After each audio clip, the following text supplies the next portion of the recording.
In high definition from KGMB, this is your source for breaking news in the morning. Hawaii News Now Sunrise.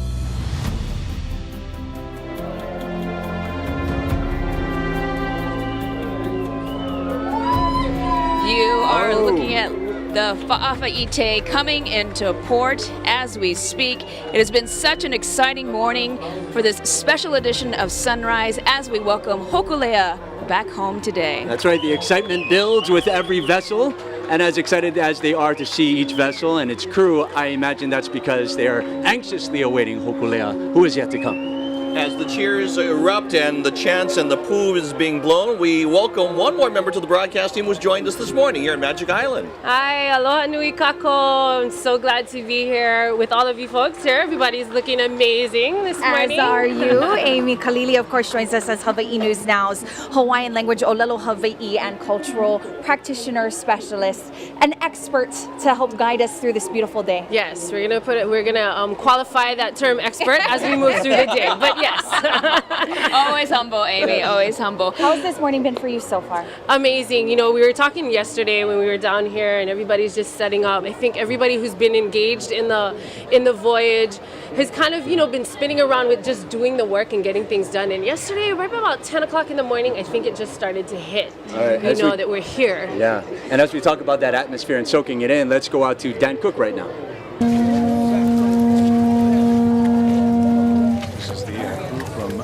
Makali'i, the Big Island canoe. Of all the canoes that have come on shore so far, this one had the biggest entourage, if you will, and that would be family members, friends, community members from the Big Island on shore who were chanting and cheering in a very big way. One recognizable face is, of course, Pualani, which is Mileka's sister, is in this crew and was on the last leg from Tahiti to Hawaii most recently. This is also the canoe of Clay Bertelman. His daughter, Pomai, was on the Hokulea on this Around the World tour as well. They're being greeted by volunteers from PBS with the tea leaf lei. We heard a lot of spirited chanting here just a few moments ago, and they are now being escorted toward the kapu area, the ceremonial area. Mehana o Kalahind chanted them ashore. Shorty Bertelman is here as well. Shorty was on the original 1976 crew on that Tahiti cruise. So Shorty, Clay Bertelman, big names in the PBS history. Okay, we'll send it back to the set now as we await yet more canoes and more crews on shore here. Back to the set to Stephen Grace. And you just saw your sister on there? I did. Okay. Yes, Polani and her husband, Keli'i, both are members of Makali'i. In the meantime, Fa'afa'ite has also arrived. You saw that a little bit earlier. And, of course, the connection to Tahiti is great. It was back in 1976 when, of course, there was, some 15,000, if not more, people waiting on the shoreline. And Hokulea went down and didn't know if anybody would show up. Yeah. So when they got that kind of a welcome, Hokulea really took that, and the Polynesian Voyaging Society took that to heart. So for Tahiti to come here and be with us, there's a little bit of history there too as well. I totally Definitely. agree. And I think while you're talking, I'm thinking about what you said, the fact that Hawaii experienced kind of our own reawakening with voyaging, and I think we were blessed to be able to kind of spark that in other places as well, and even in Tahiti, and like you say, now we have Fa'afa'ite, they have their own voyaging canoe that has since sailed here to Hawaii many times, but to have them here today is wonderful. And you mentioned the Ohana and the procession that has come through. This is the last before Hikianalia and Hokulea, so that is coming very soon. Right now, let's head over to Keahi Tucker for a little of an update on Hokulea. Hey you guys, it's official. We are moving toward Magic Island right now. They just started towing about a minute ago, and we're going about 4 knots at the moment. Pretty good clip, and I think we're about to pick up a little. Take a look around, and you see all the paddlers are huffing and puffing. We're about a mile out, so they got a good distance to row here, and they're trying to keep up with the Hokulea, of course. I'm not sure if we'll go directly in all the way at this speed, or we'll just get closer and then stage. but it's extraordinary. You hear the poo sounding now? I think that's coming from the Hokulea. And you hear more in the distance. I'm not sure if you can hear it on the mic, but I'm hearing it. Let's take a look around in the background and behind the Hokulea. Flowers now on the water. People throwing flowers out, paying tribute as they paddle in. The Hawaiian flag flying proud. Oh boy, I just got chicken skin myself all over. Someone on the crew getting their Hawaiian flag ready. Shouts and whistles all around. If you look ahead of the Hokulea, we got the paddlers. Oh boy, they are going as fast as they can because they know they got a ways to go. And so the moment has arrived. Not sure how long it'll take to get in, but we are on our way to Magic Island. I'll send it back to you. All right, Keahi, and we are waiting for you. The crowd swelling out on the water as Hokulea comes in, and the crowd swelling here on Magic Island as well. And the reception that we just got from Fa'afa'ite and all of the other crew, I cannot wait to see what happens when those two canoes come on into shore. All right, we're going to take a quick break. We'll be right back. You can start to hear the cheers as the crowd grows here at Magic Island, and Hokulea makes its way to the mouth of the harbor. Look at the crowds who are greeting her as she pulls in. We've been hearing the cheers throughout the morning, but this is definitely the loudest and most enthusiastic we have heard this very large crowd be here this morning. You can see the kia'i who are standing on the floating deck that was erected specifically to allow for a point of anchor for Hokulea as she makes her way in today for her homecoming ceremony. They're there to stand guard to ensure the security, the safety of all of the crew members. And behind them, of course, you can see Hawaiian Water Patrol, the U.S. Coast Guard, our own EMS, emergency services, and lifeguards. And here she is in all her glory.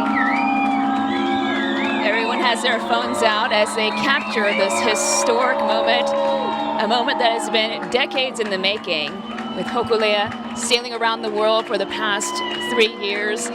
We've seen such a resurgence of the Hawaiian culture, whether it's the language, whether it's hula, chanting. I think even in our lifetime, we have heard so much more of it. And this has to be such a proud moment for so many people. As you have mentioned, Billy, for whether you're Hawaiian or not, it is very emotional here today. You think about that back in the 70s. Gosh, Hawaiian music and the Sunday Manoa, that resurgence of the music, the hula. That's when the Merry Monarch Festival was starting up. And here's Hokulea 41 years later, stronger than ever. Stronger than ever. She's just beautiful. Just to look Isn't at. she gorgeous? Look at her with her so gorgeous. crab claw sails up All wide open. and our Hawaiian flag flying. You have to forgive us. A couple of us took breaks to record this for ourselves. Because okay. again, we're here front and center as history takes place in front of our eyes. The keiki in front of us have already started chanting. You know, and there's some of the early warriors on that vessel right now as you're watching her come in. There's some of the 76 crew members on there. And you, all the way down to, you know, some of the ones who just became seasoned navigators on this voyage. That fa'a right now is representing so much more than just a double-hulled canoe. Absolutely. You know, when you look back at the history of Hokulea and you talk about, you know, the 70s, it is amazing to me when you read the historical accounts that we could have almost lost this culture. And for it to come full circle here today must be so emotional and just a culminating moment for so many people here. Definitely. You know, I think, Billy, you nailed it on the head when you said that, you know, it's a symbol of strength, or she's out there looking so strong, because it is. It's an indication, and this isn't, let me be clear, he Hawaii au, and I'm proud of it. Hi. But this is not a Hawaiian thing. This is a Hawaii thing. Yes. Definitely. And it proves to us what we can do when we stand on the shoulders of the people that came before us, whoever that is, and you believe in the knowledge that they hold, and that knowledge has application today. That's why, Steve, all the things that you were saying as it relates to Malama Honua, sustainability, it's because we're just Hawaii, you know, relatively speaking. For some people, this little place, Ivaina Konu, are right in the middle of the ocean, but we have so much to offer and share. And I think this is a symbol of that as well, you know, that we are a very strong people and a very strong place. That's a great point, Amy. And obviously, a lot of us grew up here in Hawaii and we're local. We're not Hawaiian. And we know the history. We're not as invested as those of you who are here with us today, but we'd like to share a little bit in this tradition and to understand it a little bit more as to how it affects not just Native Hawaiians, but the state as a whole, right? Oh, we all share in the glory of today. Every single one of us. From actually that moment, again, when we talk about her birth on the shores of Hakipu'u back in 1975, that was not just Native Hawaiians who made that possible. You talk about the co-founders of the Polynesian Voyaging Society. This was truly a reflection and a collection of all people who find Hawaii to be special, and that's regardless of koko or blood or quantum or any of those things. When you look even at the faces reflected upon the 250 volunteer crew members who have given of their life to be on this voyage for the last 36 months away from home, those are not all Native Hawaiians either, and yet this is, as Amy mentioned, Billy, Grace, Steve, you, such a proud moment for us all. It is in looking back at our past and where we have come that we are able to define our future, and we're seeing that today. I'm going to change the context a little bit here. There is a psychological thing about sailing on a vessel such as this, because you sail on the vessel, you become one with the crew, but then when you get off that canoe, there's a withdrawal that is there. Yes. Yes? The Va'a Blues. Yeah, the Va'a Blues is it where, you know, I was fortunate to be on board over the past week for I was on the canoe, let's say, for a hot minute. Maybe We'll for give like it to you. 3 days, you know, and maybe 15, 20 minutes after I left the space and the place that the Va'a were and the crew were, I like really miss them. And you know, a lot of people hear this Olalo No'eo, Hemoku Hewa, Hewa Hemoku, that the Va'a becomes your island, it becomes your home for however long you're on there. And like you said, there's this interdependence between people and between people and her being Hokulea and the canoe.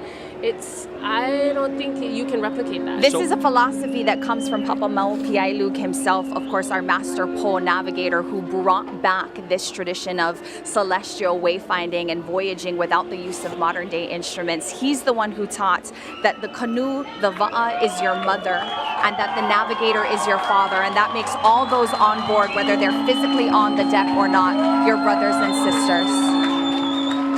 You can hear the crowds getting louder as Hokulea approaches the dock, where the crew members will be disembarking in just a few minutes from now.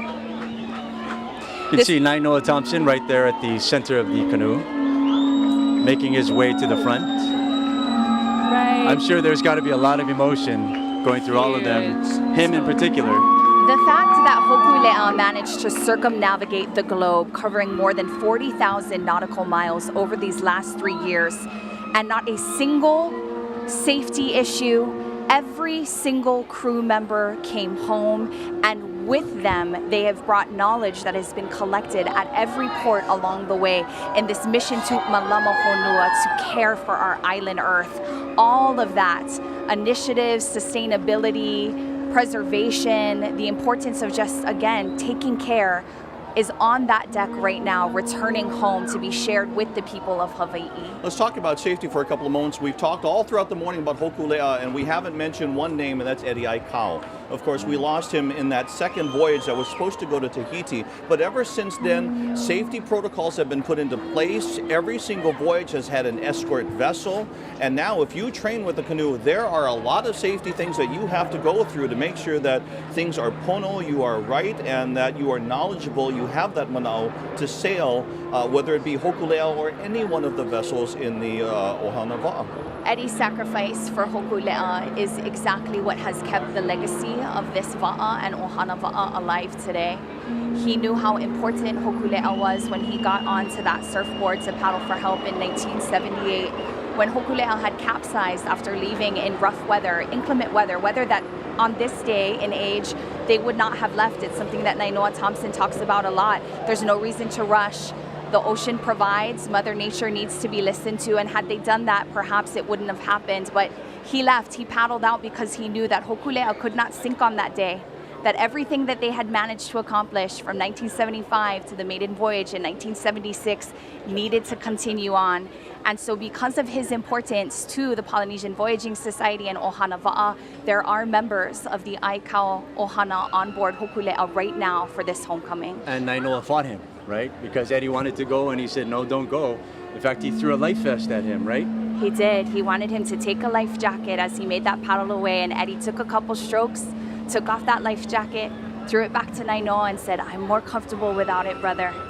And that was the last. It's amazing when you hear the accounts, because the crew members who were still on Hokulea at the time thought that Eddie would be the only one who may survive that night, because they were freezing cold, they were scared, it was dark, and yet amazingly, they were spotted by a plane that happened to be flying overhead. The timing of that and the fact that any pilot could have spotted them in the ocean is truly amazing, and that is what saved them. Thank goodness for that Hawaiian Airlines flight that saw that flare in the early morning hours. And really the message, though, as Hokulea continues on, bringing up again future generations of wayfinders and navigators, is the hope from that day. Not the loss, but the hope that continues on, and you can feel it. It is tangible in this moment that Hokulea is preparing to dock on her return from Malamahonua.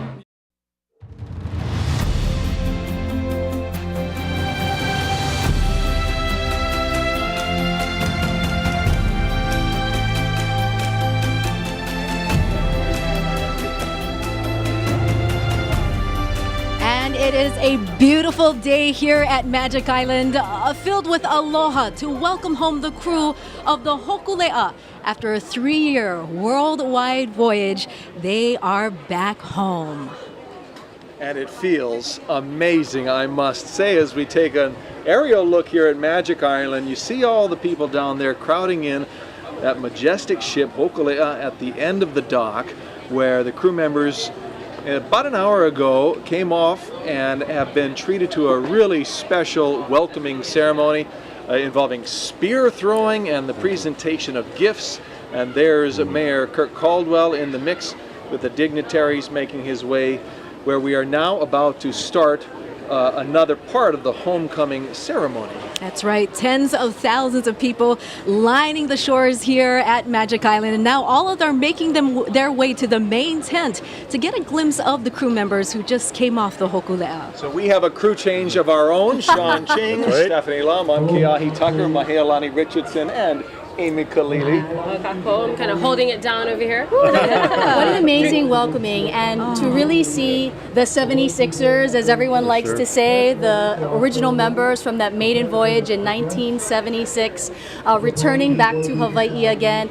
Wow, so much history, so much chicken skin, and you know this is an incredible moment because this is the second time now they've seen thousands of people line the shores of Ala Moana.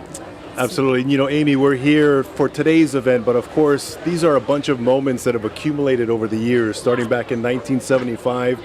And it's accumulation of all of those things that happened leading up to today. And can you tell us about how special today is and what this means? You know, yeah, of course. We talked a little bit about it earlier. And of course, this is a huge milestone, if you will, particularly within the Ohana Va'a, or within the Va'a family, the Va'a context. But it's a huge moment in things Hawaiian and things Hawaii in general.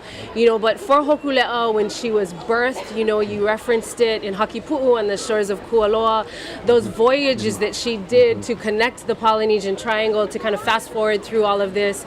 But even more so, all of the individual communities that she has touched, and all of the new Va'a programs that have come out of that. You know, we saw Au Va'a today, right here, you know, we see a fleet of Va'a that, if you will, that came in today, which was made possible because of Hokulea and what the people who founded her and have been steadfast in ensuring that a new generation will carry this on has touched so many. And you know, the folks watching around the world, and of course the thousands of people here who grew up in Hawaii, these are the things we learned about when we were 10, 11, 12 years old. But a lot of these crew members, they're younger than the canoe itself. I mean, this is a passing of the torch in a way. Definitely, and it's wonderful. That is another, I think, a huge benchmark, if you will, for today. You know, we got to a place where we didn't have Hawaiians who had this knowledge. You know, a lot of us know the story that we had to go, and Papa Mao was so gracious to come and teach, you know, people like Nainoa these skills of traditional navigation and voyaging. But we talked earlier today, you know, you have now literally multiple generations on the deck of the canoe. You have Kalepa Babayan with his daughter Kala, who sailed together. You have Billy Richards and his daughter Mahina that sailed together. So just even in that respect, hopefully that's an indication that we are so far away from where we were in terms of that brink that we don't have to worry about that anymore. That's right. It was truly a cultural renaissance. I mean, back in the 70s, it was the voyaging tradition, also the language tradition. You know, back then there were very few native speakers, maybe just a few kupuna, and they were quickly dying off. And now you have thousands of keiki, thousands of children who are now adults who have grown up in the immersion system, and now they are learning. What's really amazing is this education. Back in '76, we looked at the educational materials that they had from the Hokulea, and they had these little simple pamphlets that children were learning. Now the learning is through satellite, through these communications, through OEV TV. It is so amazing how far things have come. And welcome back to an amazing day here at Ala Moana Beach Park for the arrival of Hokulea and the culmination of our Malama Honua worldwide tour. You know, thousands here gathered along the shore here, fronting the bay and the harbor, and they've now moved inland for the ceremony process. Yeah, and it's as if Mother Earth knew that we're having a grand celebration, because you can start to feel the winds pick up, cooling us off, and some clouds covering the sun. Everybody comfortable here at the celebration. It's really a blessing, cooling us all down. A lot of folks left after the Hokulea arrived, but the day is only halfway begun. We have all kinds of excitement coming up, so we do see more and more people walking in right now. That's right, and we're going to be seeing the Aha Ava ceremony. And earlier we were talking about the Lave Lave, or the person who will be serving the Ava, and that's a 17-year-old Kamehameha student who has served it before to Secretary General Ban Ki-moon. And earlier we had asked Amy, oh, were you nervous when you're doing this? And he said, well, yeah, I am nervous, but you know, stepping up to his role as a kane, his kuleana, making sure that he knows his responsibility. He knows that this is a very important thing that he needs to do. And there you can see it on our screen.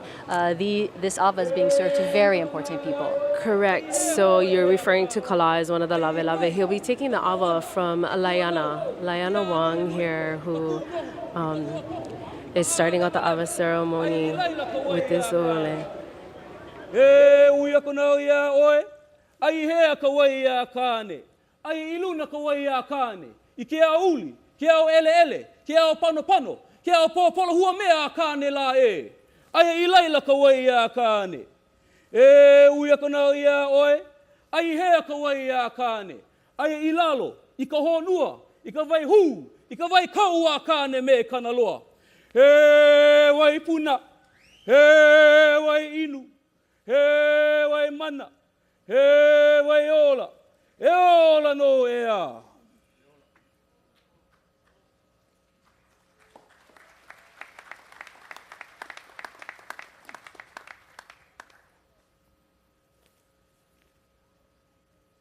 He a ka vai ke a kuai, he a vala ni vale no, he aia ke kamaiki, e inu I ka ava o ka lani, ka ava a kāne I kanua kuai Hawaii. A ulu, a lau, a o mai lano mai Tahiti, a ka ia a ela, a hoka I ke kānoa. A kuho I mai la I ke kahe e I ka apu.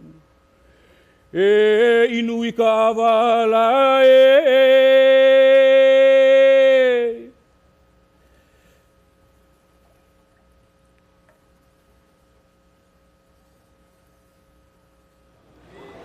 If I could ask you, Amy, actually about Ava, and if you could break it down for us and explain, you know, it comes from a root and it's reserved for ceremonial traditions such as this. Can you explain more about the drink? It is reserved to the extent that this is something that you can do for ceremonial purposes. A lot of people do enjoy ava, in non-ceremonial ways. But traditionally, it is a drink, and Manu referred to it a little earlier. We were listening to him talk about the purposes of ava and that it brings people together and it marks certain occasions. And you could even hear in the oli, actually, before this last oli that Layana offered up, first he was talking about the vaya kane, or how important water is, and I believe Manu also referred to that. But talking about, which I think is such a great intersection with Malama Honua and the purpose of the voyage, is acknowledging all of these various forms of these natural resources and where we find them and how dependent we are upon them. And so it's just fitting that we have these traditional oli, Aihea Kavaya Kane. It's an oli that you will hear over and over that kind of, again, counts the places that you find this valuable resource. And then he was also talking about, as he's mixing the ava, that ka that's in his hand, as he's stirring it through the ava mixture and how it binds together as one. And there is that symbolism of the ava ceremony as well, is all of the people who agreed to be around the tanoa and take part in this ceremony are agreeing to a single purpose and coming together. And so just some of the significance of the ava ceremony itself and that thing itself, ava. And Amy, what is the significance of the order of distributing the ava to the different members here? Typically in other ava circles that I've been fortunate to participate in, there is a reason to it and why you do that. There's even a reason to why the particular people who are there are there.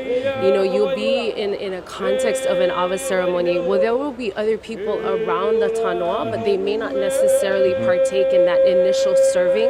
And so everybody who's in the space has a kuleana or has a function there, but these individuals on stage have been chosen for a reason, and they will be served in a particular order. And I believe we just saw Kala, which was the Kamehameha student that you were referring to. He took the first apu, and if I'm not mistaken, that first apu is actually, it's called the apu akua, or that first drink that's given back, if you will, in remembrance of our deities and our place and where we are. If I'm not mistaken, that apu is actually going to be walked out to the canoe, and then you're going to see one of the canoe members, I believe it's Kaleo Wang, who is actually going to serve the two ki'i. There are a ki'i of Wahine and a ki'i kane on the back of Hokulea. And then he will also serve Kanaloa, which is the Hawaiian deity of the sea. And so you might actually see him tip his to the apu so that it'll spill over into the ocean as well. And this ava ceremony that we're seeing now, it is on stage, but there were many ava ceremonies along the way, and very small ones for the Hokulea crew members. We heard a story from one Hokulea crew member, Brad Wong, who said they were sailing through the Caribbean and all of a sudden their phones went off. And let's go back to Kala right now. Again, a 17-year-old graduate from Kamehameha schools, an incredible role here, stepping up to his role as a kane, walking down that floating platform, the floating dock, to serve the ava. Earlier, Kala had talked about many disparities for Native Hawaiians, especially Native Hawaiian men, but in this role, he is stepping up and being a role model for many others. Definitely.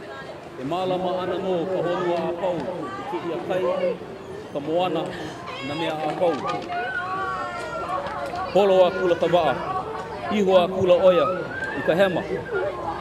Ka alo a kula oia ia Panama, ma o ka aina, ma o ka vai, ma o ke kai. Hoi a kula I ka paki pika. Holo ko kako waa, a pae a kula, ma ka aina, ko kako ohana ma Rapa Nui. Me nā mo ai mana o nā tupuna o Laila. Inu ia ka ava o kane ma Laila. Mau a kula ka ava. Holo a kula I ka moana. Holo a kula a pai Tahiti, pai Kahiko, pai ka aina o tapu tapu a tea ma ka pō mai. E ka awa nou e Hokulea, po I a kula mai oe, ua lei ka apuni ka honua. E ka awa nou e ko kako waa, e ka awa nou e Hokulea. E ka awa nou e Kanaloa ki a i o ki kai.